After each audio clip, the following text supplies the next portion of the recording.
Hai, selamat datang di channel Anita Rahman Chan. Dukung channelku ya dengan cara subscribe, like, comment, and share sebanyak-banyaknya ya. Satu lagi, bunyikan loncengnya agar kalian dapat update terbaru dari novelku. Terima kasih.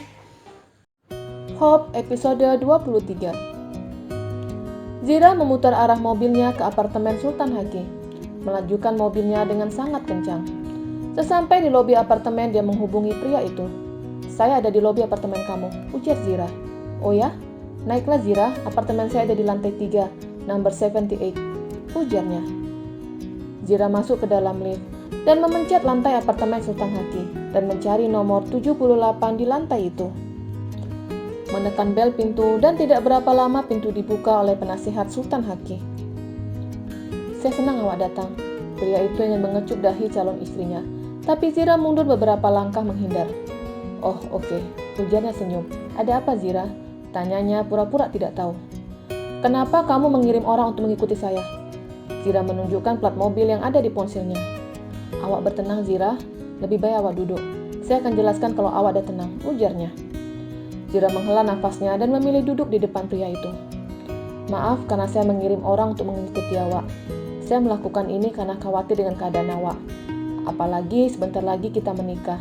Tentunya banyak yang tahu kalau awak calon istri dari pangeran negeri seberang. Di luar sana, kita tidak tahu berapa banyak yang tidak suka dengan saya," jelasnya.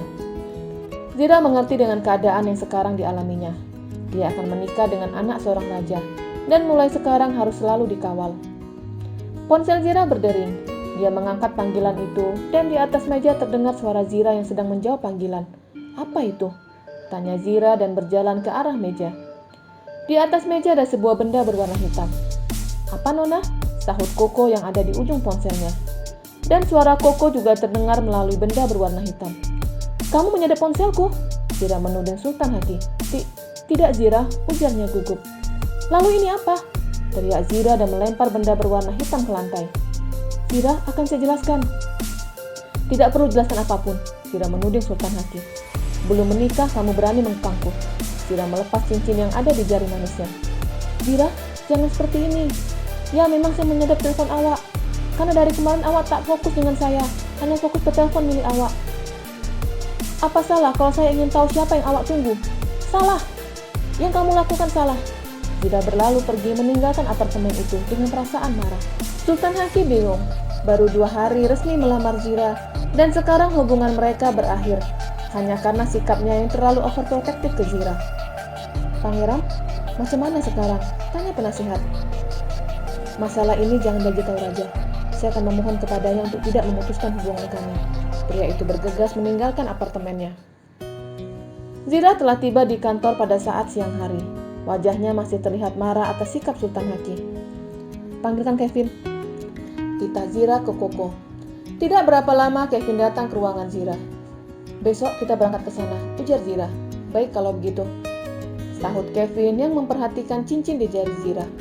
Hanya satu cincin, yaitu cincin dari Ziko. "Maaf, cincin Nona mana?" tanya Kevin teliti. "Aku sudah mengembalikannya ke pemiliknya," sahutnya. "Maksud Nona apa?" Kevin yang tadinya hanya berdiri sekarang duduk di depan bosnya. "Dia bukan hanya mengawasiku, tapi menyadap ponselku." "Yang benar?" Kevin tidak sepenuhnya percaya. "Aku tadi ke apartemennya, membutuhkan penjelasan tentang mobil yang mengikutiku. Dan di sana ponselku berdering. Aku menjawab panggilan dari Koko, dan terdengar suaraku dan suara Koko dari sebuah benda berwarna hitam yang ada di meja," jelasnya. "Kenapa harus menyadap ponsel segala?" tanya Kevin bingung. "Apapun penjelasannya tidak akan aku terima. Menyadap ponsel itu tidak baik. Jangan-jangan setelah menikah dia merekam segala aktivitasku," ujar Zira memikirkan terlalu jauh. Sepertinya tidak mungkin sampai segitunya. Mungkin dia ada alasan tersendiri. Ucapan Kevin membuat Zira marah. "Kamu mendukung perbuatannya?" Bukan. Saya memang tidak setuju dengan sadap menyadap. Kalau mengenai menyadap, kenapa tidak dari sebelum lamaran? Kenapa setelah resmi jadi calon istri?" jelas Kevin. "Karena dia ingin mengekangku," sahut Zira. "Sepertinya bukan. Bisa jadi karena dia ingin tahu siapa saja yang dekat dengan Nona. Intinya menyelidiki," jelas Kevin. "Jawaban kamu tidak bisa diterima dalam akal sehatku," ujar Zira dan menyerahkan ponselnya ke Kevin. Cek siapa saja yang telah menyadap ponselku, kitanya. Baik, Kevin menerima ponsel itu. Mengenai keberangkatan kita besok, jangan ada yang tahu, termasuk Mama, ujar Zira. Baik, Kevin berlalu pergi meninggalkan ruangan itu. Di rumah sakit jiwa, dengan wajah yang babak belur, Ziko duduk di kursi kayu, tempat dia dan pasien lain makan. Kembali makan siang dengan pasien lainnya. Suara teriakan bahkan nyanyian membuatnya terbiasa, terus berdoa agar bisa gila sungguhan. Perawat yang bernama Nita baru saja tiba. Dia senang karena pasien 0115 telah bebas. Begitu masuk ke dalam pekarangan rumah sakit, Nita dipanggil security untuk menemui kepala rumah sakit jiwa. Saya akan simpan tas ini dulu, ujar Nita. Tidak perlu, bawa saja ke dalam, sahut security. Perawat bernama Nita mengikuti security melewati lorong rumah sakit. Di sebelah kanannya, pasien sedang makan siang. Dia melirik ruangan itu, dan matanya langsung membulat tak kalah melihat Ziko ada di dalam ruangan itu. Ayo, ujar security. Nita melangkahkan kakinya dengan pikiran berkecamuk. Apa yang terjadi? Apa dia tertangkap? Tapi aku melihat sendiri kalau bus yang dinaikinya telah jalan. Gumamnya bingung. Pintu diketuk. Terdengar suara seseorang dari dalam ruangan. Perawat masuk setelah security melaporkan tentang keberadaannya. Iya dok, ujarnya. Katakan kepada saya kalau kamu yang membantu pasien 0115 kabur. Enggak dok, sahutnya bohong. Jangan bohong. Pasien 0115 sudah mengatakan kepada saya. Dokter membalikkan cerita. Kenapa dia melakukan ini? Bukannya dia gila? Kenapa dokter percaya dengan orang gila? Ujar perawat wanita. Kamu? Dokter menuding wajah wanita di depannya. Saya bisa saja mencabut izin praktek kamu, dan kamu dikeluarkan dari organisasi keperawatan. Dokter mengancam saya, tantangnya. Iya, silakan dokter mengancam. Tapi saya juga bisa melaporkan tentang kelakuan dokter yang telah melanggar sumpah. Kamu? Dokter menuding perawatnya. Keluar kamu dari sini, dan saya pastikan tidak ada rumah sakit yang mempekerjakan perawat seperti kamu. Saya tidak takut. Untuk apa kerja dengan dokter yang melanggar sumpah kedokteran? Bukan hanya saya yang dipecat, tapi dokter juga. Wanita itu pergi begitu saja dari ruangan itu. Sebelum pergi dia menghampiri Ziko. Kenapa kamu kembali? Tanya Nita. Ziko menggelengkan kepalanya. Mana buku yang aku kasih? Tanya perawat wanita dan Ziko lagi-lagi menggelengkan kepalanya. Aku telah dipecat, ujar Nita. Ziko membelalakkan matanya dan mengatupkan kedua tangannya. Dia meminta maaf ke perawat atas semuanya. Kamu tidak salah. Aku akan mengatakan ini ke keluarga kamu, biar mereka menjemputmu. Ziko menggelengkan kepalanya. Kenapa? Apa kamu tidak mau kembali ke sana? Tebak perawat yang mengartikan sendiri arti ucapan pria di depannya. Ziko menganggukkan kepalanya cepat.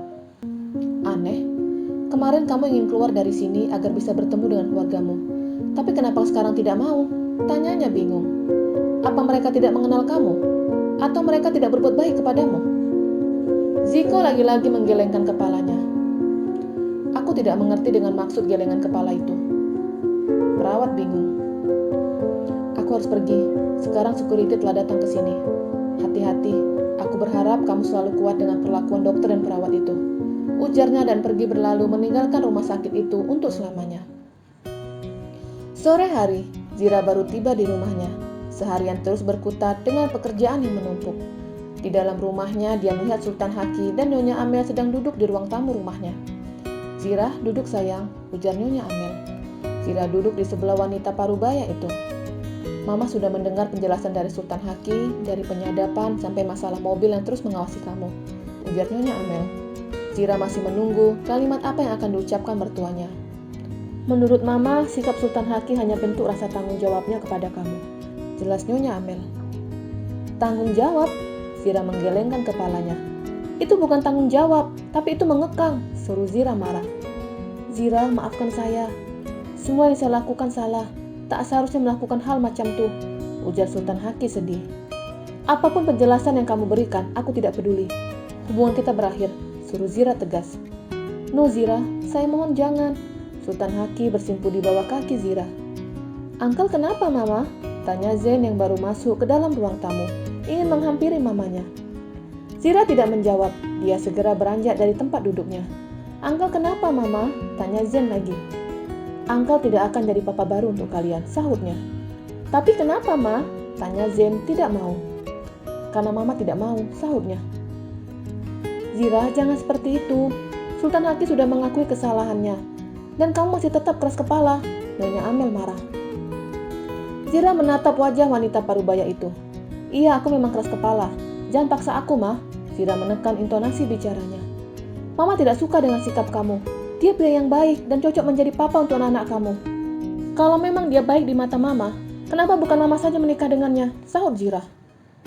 Nyonya Amel menampar wajah menantu kesayangannya. Dan itu disaksikan si sulung Zain. Mama, Zain memeluk kaki Zira.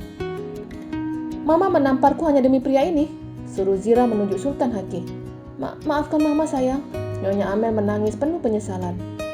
Zira berlalu menggendong anaknya Zain, membawa ketiga anaknya masuk ke dalam kamarnya. Madam, maafkan saya, ujar Sultan Haki merasa bersalah atas peristiwa ini. Nyonya Amel hanya bisa menangis. Saya memang orang luar, tak seharusnya ikut campur dalam masalah ini. Tapi saya bingung mengatakan ke raja jika hubungan saya dan Zira telah selesai dalam hitungan jam, ujarnya sedih. Saya tidak tahu lagi, Zira sangat marah kepada saya. Tidak mungkin saya mengungkit masalah ini lagi. Hanya Anda sendiri yang bisa menyelesaikan masalah ini, sahut Nyonya Amel angkat tangan atas masalah ini. Bersambung.